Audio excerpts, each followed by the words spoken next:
Yoga Plus. Download now for free.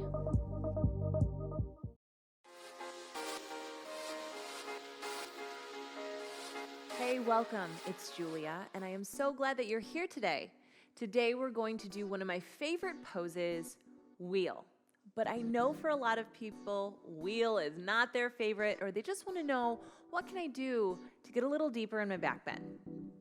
Before we get into the tips and tricks to get a little deeper into the back bend, I do want to talk a little bit about what yoga has to say about that. Yoga has this idea that we're supposed to practice without attachment to the outcome, which can be really tough, especially when we have a pose that we really like. But there's so much wisdom in there, because in the process of learning new poses, we actually just have to learn more about our bodies and our personal skeleton. As you've probably found by now, that a lot of these more advanced poses are just different combinations of other poses that you know and different joint actions. But since we're all different with our bone structure, our joints, their natural range of motion, the depth in your hip socket, the depth in your shoulder socket, etc., we have to feel out how the pose works best for us. So as we go through this exercise of our journey into wheel, I want you to keep that in mind, that the process is actually the prize, and the outcome, it's not really that important. So we're gonna start seated, so you're probably already there. Let's get going. One area of our body that really bends just nicely is our lumbar spine. So your ability to sit up tall and then just kind of dump your belly forward or rock on back is partially because your pelvis and your spine have a lot of ability to sort of rock back and forth. But when we're going into wheel, we don't want to just use all of the extension we have available in our lumbar spine, because over time that's not going to be super duper great for our discs. So we want to look at the other areas of the body that are going to help us open up. For a lot of people, especially my guys out there, lats. So bring your arms up high and then bring your elbows down low. And whatever side feels more dominant, especially as you hug your elbows in, once you reach the opposite hand and then feel kind of right underneath the armpit and to the back. There's going to be a muscle that kind of bulges out, or if you imagine a weightlifter, the muscles that sort of make this nice big V on the side of the body, those are your lats. They're really broad, they're really big, and they help you pull your arms down to the sides of your body. But if they're really overbuilt, it's hard to let your arms come free all the way up overhead.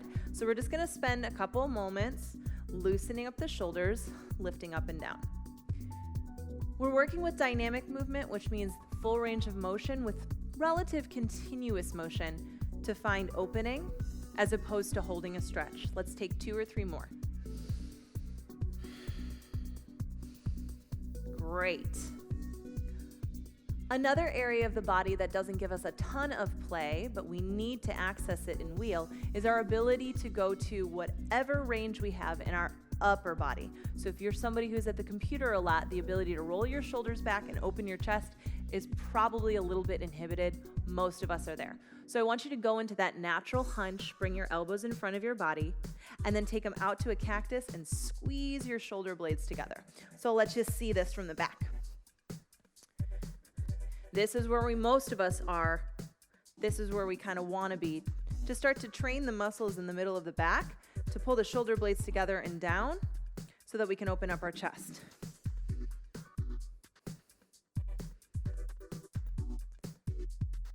Do about 2 more of these, coming forward and back. Good. And while you can see my shoulder blades, I also want you to notice that when you bring your arms up overhead, your shoulder blades don't just go up, they go out and up. We talk about this as another type of rotation in our shoulder. So scapular rotation, or this ability to sort of wing out and up, kind of looks like the funky chicken, right? So you can bring your elbows out wide and up. The shoulder blade isn't going to go straight up and down, it's going to go out. And our ability to do that is a lot better when we're externally rotated. So I want you to turn your palms up to the ceiling and then lift your arms overhead. Then turn your palms down and bring them back down. So just get a feel for that.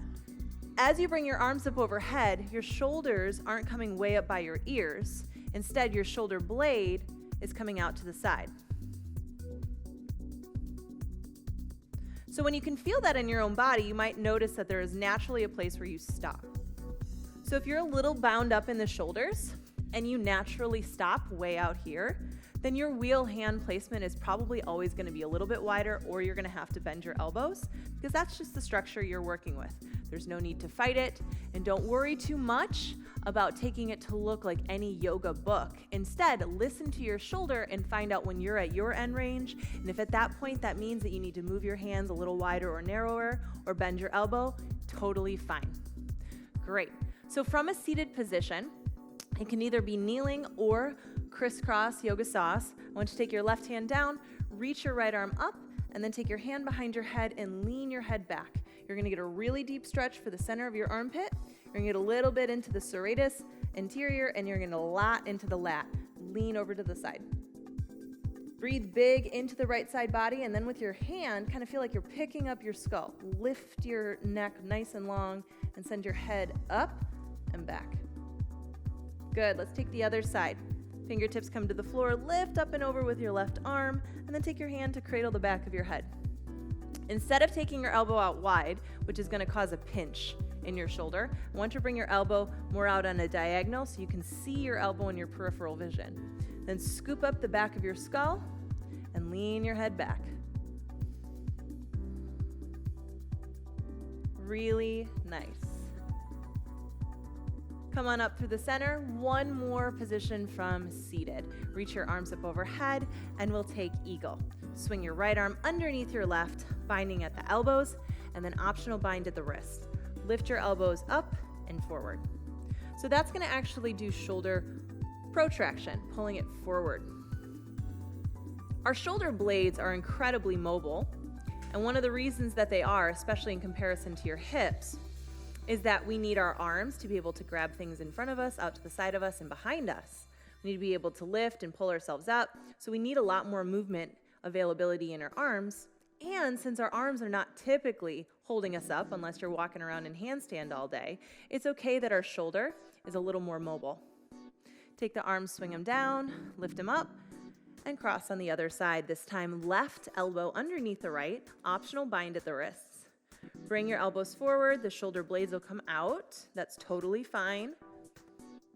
So with your shoulder blades out right here, it's fine because we're not putting weight on them. When we put weight on our hands, we want to go towards stability, right? So mobility and stability are sort of an opposite relationship. But since we're not loading our hands with anything, it's okay that our arm bones are forward and our shoulder blades are out to the side. In fact, it'll give you a really nice stretch for the upper back. Good, take one more breath in. And as you exhale, swing your arms low.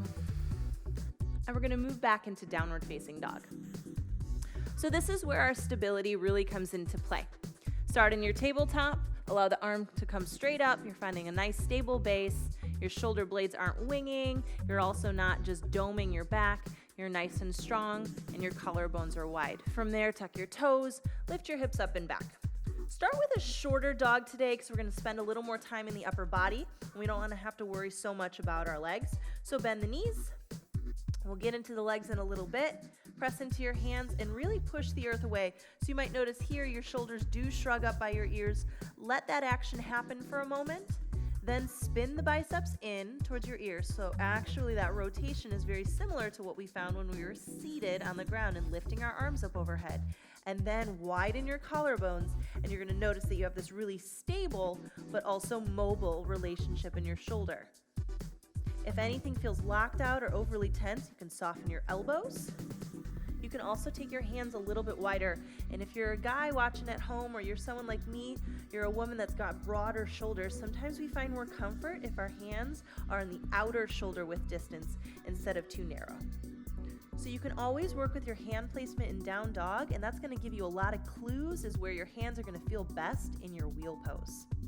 Good. From this shortened position, we're going to take a twisted dog, which I introduced in a couple videos before, but it always is something that good setup helps us feel really strong, stable, and get the maximum benefits from it. So push a lot into your left hand and find that stable shoulder.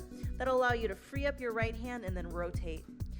Twist your ribs underneath so you can look under your armpit, but continue to lift your booty up to the sky. By now, you're probably feeling a lot of warmth because whenever we do a lot of upper body stuff, we can feel flushed, especially if you're not used to putting a lot of weight in your upper body. Take one more breath in And then switch to the other side, breath out. Stable in the right arm and shoulder, cross and rotate underneath you. Continue to lift your butt straight up and back so you're not dumping into one side. You're still stable. And remember that your feet are still on the ground, so it's not just your arms. You have two legs that are nice and strong. Good. Release your hand back down and bring your right foot forward. Heel toe your right foot a little bit wide so you can bring both of your hands to the inside of your right foot and then release your left knee down. As we prep for wheel, it's going to be really helpful to find open hip flexors. If you notice that the ground's feeling a little bit far, you can invite a book or a block or a pillow so that you have a little more height. And then from there, draw in and up. So the pelvic floor lifts in and up, the low belly lifts in and up, and then once you feel stable, then you can drop the pelvis a little farther forward. We're opening up in the hip flexors because that's what hip flexors do. They flex our hip. But when we're going into wheel, we need our hips to be extended. And when we work with hip extension and lumbar extension, there's no way to divide up those two. Yeah, they're connected. So we got to make sure that we're paying attention to all aspects of the pose. Good. Take one more breath in here. And as you exhale, step back, downward facing dog. Let's take that to the other side. Your left foot will come forward and you'll bring both of your hands to the inside of your foot. Release your back knee down. So we did a lot of talking about the different shoulder mechanics, mostly because shoulders are super duper complicated, but we can't neglect our hips when we're going into wheel either because a lot of the action does come from our legs as well. Wheel is one of those full body poses, so you can't just pay attention to one part.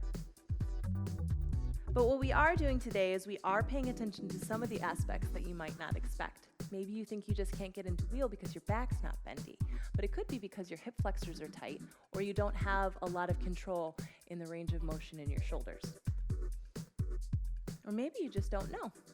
And so we're doing a nice exploration process. Take one more breath in. And on your exhale, tuck your toes and push back to downward facing dog. From there, come forward into a plank, and we're gonna hold a plank. Press the ground away. So you've done any of my other power yoga videos, plank is just sort of a staple. You gotta find it.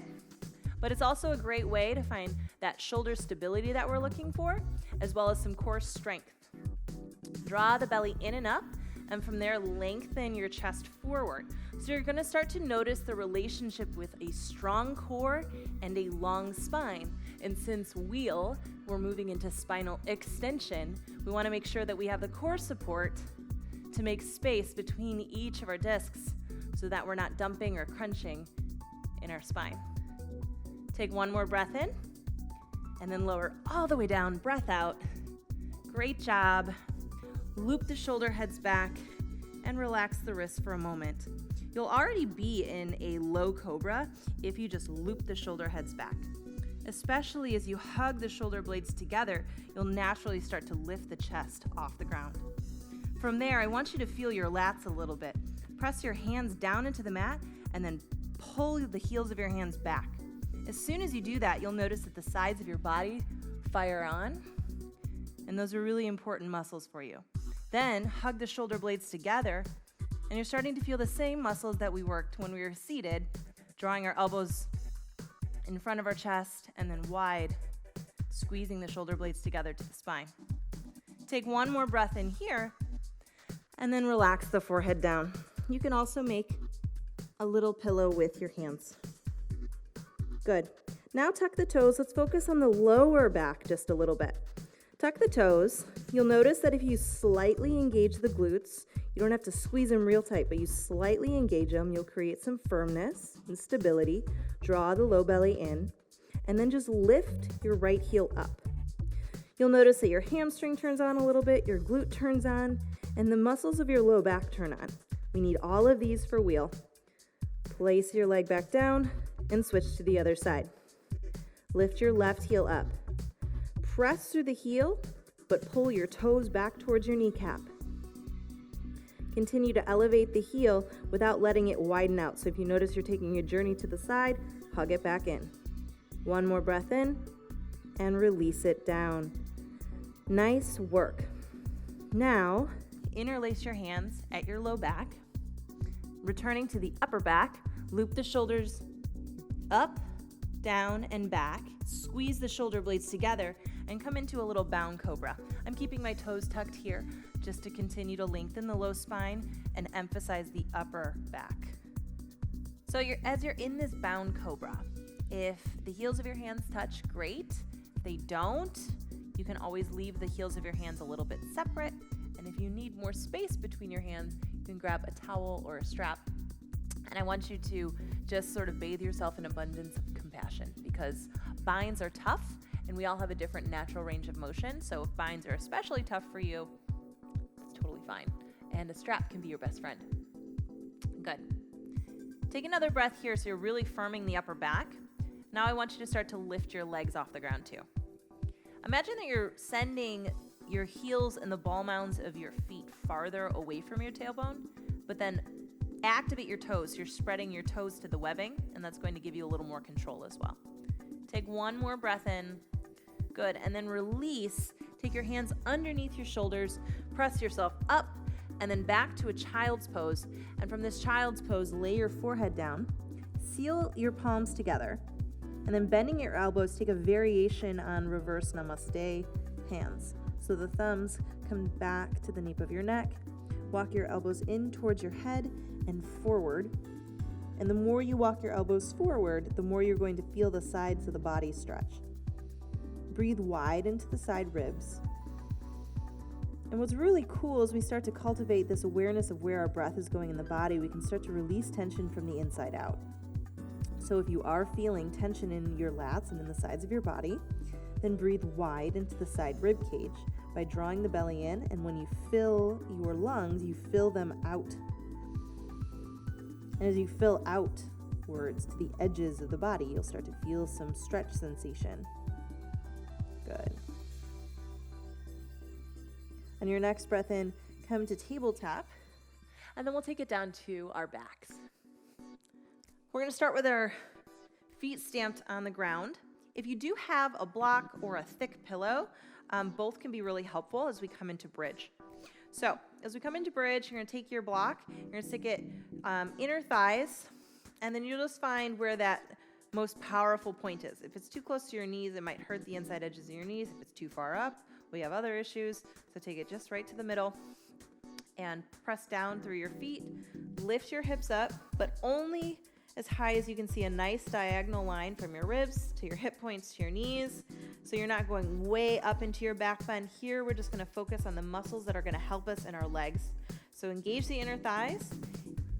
Engage the glutes enough that you can feel your tail lengthen towards your heels. And then press down to your feet. We already did that. We already activated our legs by pressing down to our feet, but bring a little more awareness into it. If you have the ability to move your hands a little bit here, sometimes I like to feel my low back and just notice if you're finding a ton of uneven curve. So it's really curvy down in your low back, but there's not so much lift or play, a little bit higher. Try to make it smooth for this first one so you can really access all of the muscles.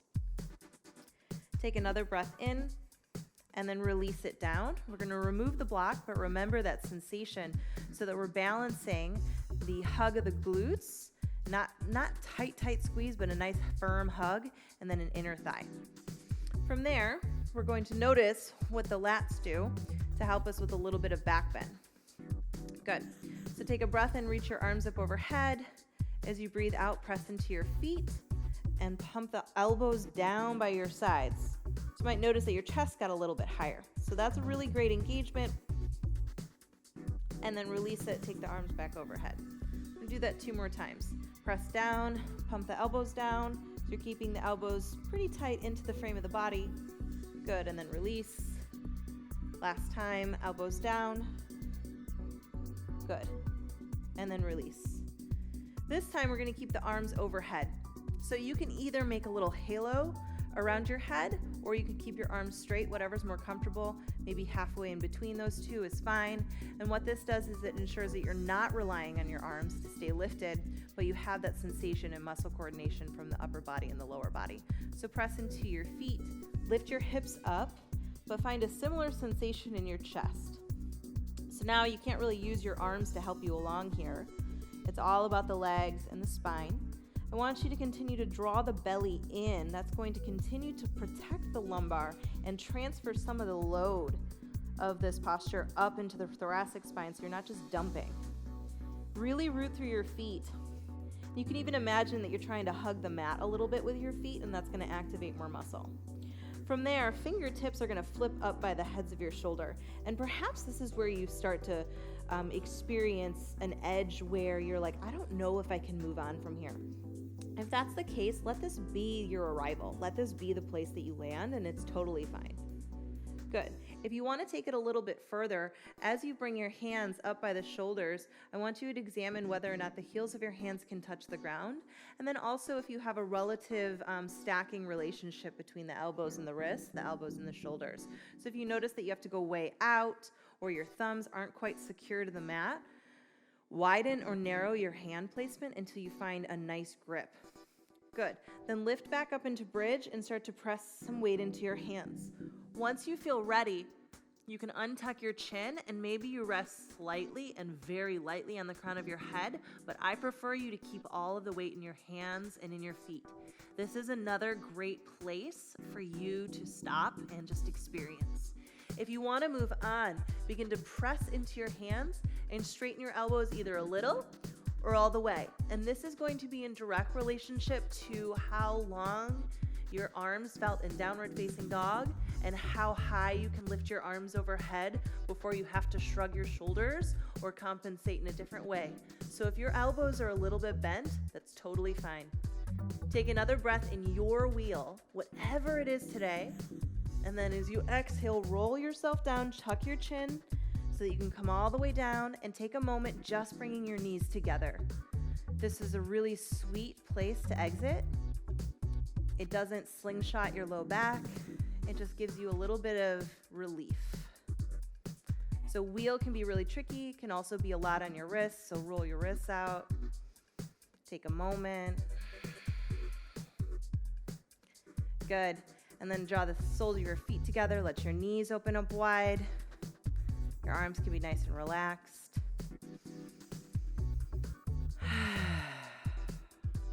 Those are big postures. Wheel often helps us feel more exhilaration in our body. So even if your head never left the ground, all back bends have this sort of juicing effect where we go from maybe a little bit sleepy to a little bit more awake. Draw your thighs together and then lift your knees into your chest. And we'll take a twist, but let's just take a nice gentle variation of the twist so we can start to wind ourselves down. Take the knees over to the right. And then I like to bring my left arm up just to create a little more space. It doesn't have to be such a tight twist. Breathe low into the abdomen. Start to soften the muscles. And really start to let your arms go as well. So if you notice that you're still holding on tightly in the shoulders, let them relax. Good. We'll take that to the other side. And I know we talked a lot about the shoulders today, a lot about the side body. But that's because these are the areas of the body that sometimes we skip or don't think about. We just think if we have a bridge pose, when we should naturally be able to go up into wheel. But that transition between bridge and wheel is so much about our shoulder mobility and starting to understand what are the different mechanics of that to have a mobile but also strong and stable shoulder. So my hope is that you found a little bit of specialized, customized experience for your body. Because again, that practice of just being in process with ourselves and learning is really what yoga is all about. So come back to the middle, and now we're going to take that big hug, draw your thighs into your chest, let your tailbone be super duper heavy. You can rock side to side like a little baby. It should feel super nice to massage your low back. And then let's take Shavasana. And for my Shavasana today, I'm actually just going to bring my feet wide and let the knees knock in. I really enjoy this shape, especially after a lot of back bends. Your hands can go to the belly and heart. Breathe deeply.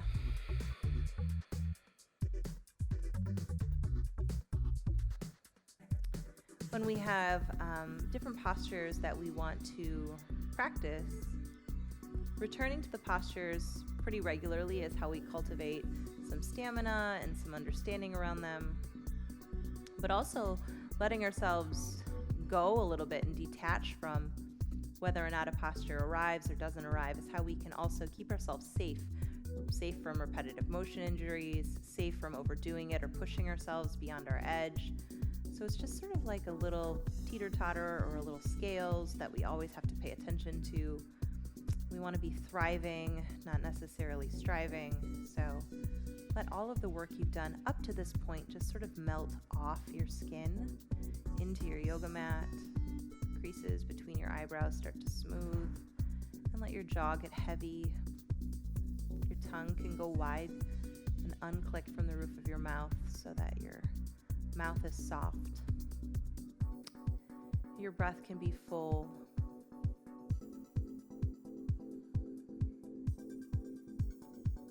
Good. If you have the time, gift yourself with the time. Gift yourself with an opportunity to be fully present.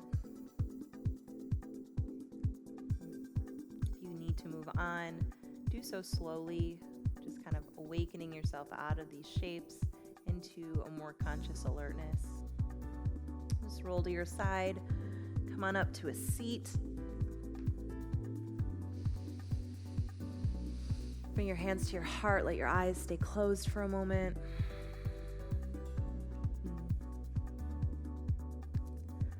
It's so easy to make a connection between, poses like bridge and wheel and open-heartedness.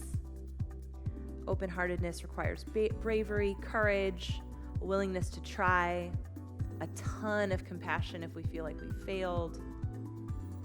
So all those little lessons that we learn on the way to a yoga pose are often, that's the gold. Like that's the good stuff. So just soak in that, drink that in for a moment. Let your eyes blink open. Thank you so much for taking that journey to wheel. I know that in my practice, when wheel is there, it feels exhilarating, and I can almost get carried away by it, and I have to pull myself back. And I know on other days when wheel is a little bit harder, I can fill up with self-doubt. And then my job there is to pick myself back up and keep trying. Either way, it's super duper fertile ground for your practice, because that's what the yoga is all about. Not only is it transforming our bodies, but it's really transforming our mindset and hopefully opening up our heart a little bit as well. So you did a great job, and you're exactly where you're supposed to be. If you like this video, please join me on the Yoga Plus app. I have all of my series there and other great workouts that I know that you're gonna love. I can't wait to see you in the next video. And until then, namaste.